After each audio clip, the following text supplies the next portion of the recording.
Mungkin kita berpendapat bahwa kebohongan itu adalah hal yang tidak terpuji atau hal yang buruk. Namun secara nilai etika, ternyata tidak semua kebohongan itu buruk. Kebohongan dibagi dalam dua kategori. Apakah kebohongan itu menguntungkan bagi kita? Kedua, apakah kebohongan itu menguntungkan bagi orang yang kita bohongi? Nah, di sini kalau kita pecah jenisnya akan menjadi 4 jenis kebohongan yang tidak semuanya buruk. Yang pertama adalah white lie atau kebohongan putih. Nah, di sini hanya yang kita bohongi yang mendapatkan keuntungan. Bahkan justru kita kadang yang mengalami kerugian. Seperti contoh kebohongan yang menguntungkan orang yang kita bohongi. Ada mitos nih, tidak baik makan di depan pintu gitu. Nah, itu ternyata itu sebuah kebohongan gitu. Kebohongan yang sebetulnya baik untuk orang yang kita bohongi, karena ternyata makan di depan pintu itu banyak risikonya ya, bisa tertabrak orang lewat, bisa mencelakai diri kita dan sebagainya. Nah, itulah kebohongan yang bermanfaat bagi orang yang kita bohongi atau white lie tadi. Kedua adalah gray lie atau kebohongan yang sifatnya abu-abu. Nah, di sini kita dan orang yang kita bohongi itu sama-sama mendapatkan keuntungan. Mungkin kita tidak pernah menyadari itu, tapi sebenarnya sering kita lakukan. Contoh, ketika teman kita menanyai pendapatnya tentang penampilannya, bagaimana badanku saat ini, ya, tentu kita kadang menjawabnya dengan kebohongan gitu. Wah, penampilanmu baik gitu kan.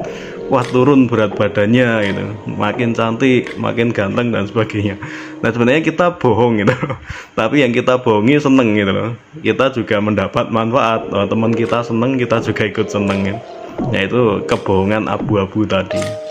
Yang dibohongi maupun yang membohongi sama-sama mendapat keuntungan. Ketiga, ada yang namanya black lie atau kebohongan hitam.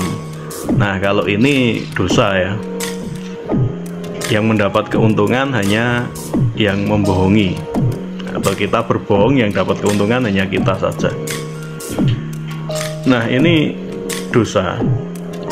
Contohnya gini, misalnya ada pencuri nih, bukan kita ya, ada pencuri, terus ditanya, kamu mencuri? Tidak. Nah, itu dia bilang tidak. Sebenarnya dia mencuri karena hanya untuk membela diri ya, mencari keuntungannya sendiri saja ya. Nah, ini kebohongan yang tidak baik atau dikategorikan sebagai black lie. Keempat nih yang paling parah ini, red lie atau kebohongan merah. Ini justru yang berbohong dan yang dibohongi sama-sama tidak mendapat keuntungan. Dan ini sering terjadi ya. Anda bisa lihat ketika pelantikan pejabat ini. Pejabatnya berjanji, padahal janjinya belum tentu akan dipenuhi gitu. Rakyatnya dibohongi gitu. Semuanya sama-sama rugi gitu. Rakyat yang milih rugi, pejabat pun juga rugi sebetulnya. Ngapain janji gitu? Nanti akan dipertanggungjawabkan semua janji itu.